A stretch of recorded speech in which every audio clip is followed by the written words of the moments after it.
क्यों अमीर अमीर बनते जा रहे हैं और क्यों गरीब वहीं का वहीं अटका हुआ है। हाँ, कुछ ऐसे लोग होते हैं जो गरीबी से निकलकर कुछ बहुत बड़ा करते हैं। मैं उनकी बात नहीं कर रहा हूँ, मैं उनकी बात कर रहा हूँ जिनके दादाजी भी गरीब थे, उनके पिताजी भी गरीब थे और नहीं तो वो भी अभी गरीब ही है। मैं पर्टिकुलर उन बंदों की बात कर रहा हूँ जो चाहते हैं कि आगे आने वाला जो टाइम है ना वो मेरा हो। इस गरीबी से निकलकर मैं कुछ बहुत बड़ा करूँ। मुझे एक बात याद आ गई। अब किसने लिखी वो तो मुझे नहीं पता, लेकिन क्या लिखा है वो मुझे बखूबी याद है। इस दुनिया में कितने लोग हैं? शायद अरबों में। उन सबको इक्वल इक्वल पैसे बांट दिए जाएं, यानी जो पहले अमीर था उसके पास भी उतने ही पैसे हैं जितने आपके पास।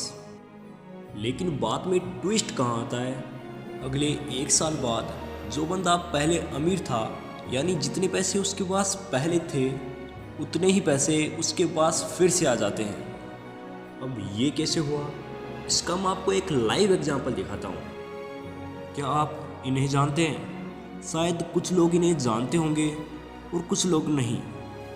जो लोग इन्हें नहीं जानते मैं उनको बता दूं, इनका नाम है मिस्टर सुशील कुमार, जो कि आज से 10 साल पहले कौन बनेगा करोड़पति में विनर रह चुके हैं। और इनका जो विनर प्राइज था वो था 5 करोड़ रुपए। लेकिन कुछ टाइम बाद उनके हालात कुछ ऐसे हुए कि उनको 6,000 की नौकरी तक नसीब नहीं हुई थी। अब आपके मन में ये सवाल आ गया होगा कि ये करोड़पति बनने के बाद अचानक से कंगाल कैसे हो गया। देखो, उस बंदे को नॉलेज तो थी जिसके दम पर उसने पैसे कमाए, लेकिन उसे पैसे को मैनेज करना नहीं आता था। तो यही तो मैं कब से कह रहा हूँ कि अमीर लोगों को ऐसा कुछ पता है जो आपको नहीं पता। ऐसा क्या है जो उन्हें पता है? उन्हें पता है मनी मैनेजमेंट के बारे में, उन्हें पता है टाइम मैनेजमेंट के बारे में। और जिस दिन ये आपको पता चलेगा ना, तो आपको भी अमीर बनने से कोई नहीं रोक सकता। देखो, पैसा सब कमाते हैं, पैसा आप भी कमा रहे हो, आपके बगल में जो बैठा है वो भी कमा रहा है। लेकिन पता है दिक्कत कहाँ आती है? दिक्कत वहाँ आती है कि इस पैसे को मैनेज कैसे किया जाए।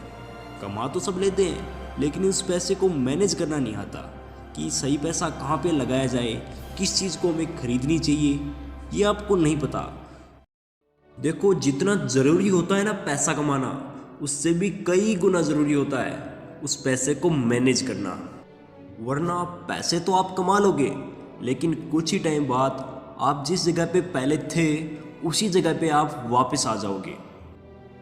तो देखो, पैसे को मैनेज करना बड़ा ही सिंपल है। ये इतना सिंपल है कि 10th 11th में जो बच्चा बैठा ना, वो भी इसे बड़ी आराम से सीख सकता है।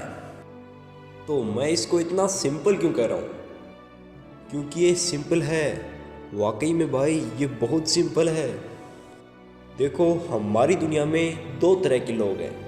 पहले जो जितना कमाते हैं उतना ही खर्च कर डालते हैं। दूसरे वो जो जितना कमाते हैं उससे आधा ही खर्च करते हैं और बचे हुए आधे पैसे को कोई नई स्किल सीखने में, पैसे को इन्वेस्ट करने में, पैसे को सेव करने में, वो हमेशा यही चाहेंगे कि उन पैसों से और पैसा कैसे कमाया जाए। वहीं पहले लोग जो जितना कमाते थे उतना ही खर्च कर देते थे, यानी सेविंग के नाम पे कुछ भी नहीं।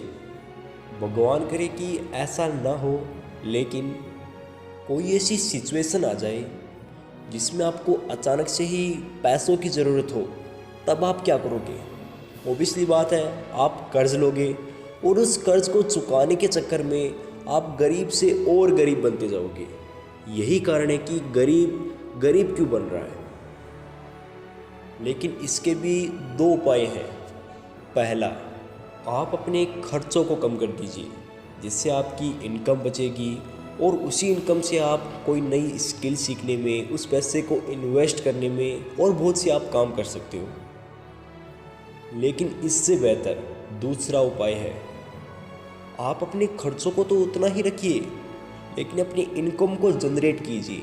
उस इनकम को बढ़ाइए, और इनकम बढ़ा के जो आप पैसे बचाओगे ना, उसी पैसे को आप सेव कीजिए, उस पैसे की आप इन्वेस्टमेंट कीजिए, उसी पैसे से आप कुछ नई नई स्किल्स सीखिए, और वही जो नई नई स्किल्स आपको गरीबी वाले दलदल से निकाल सकती है।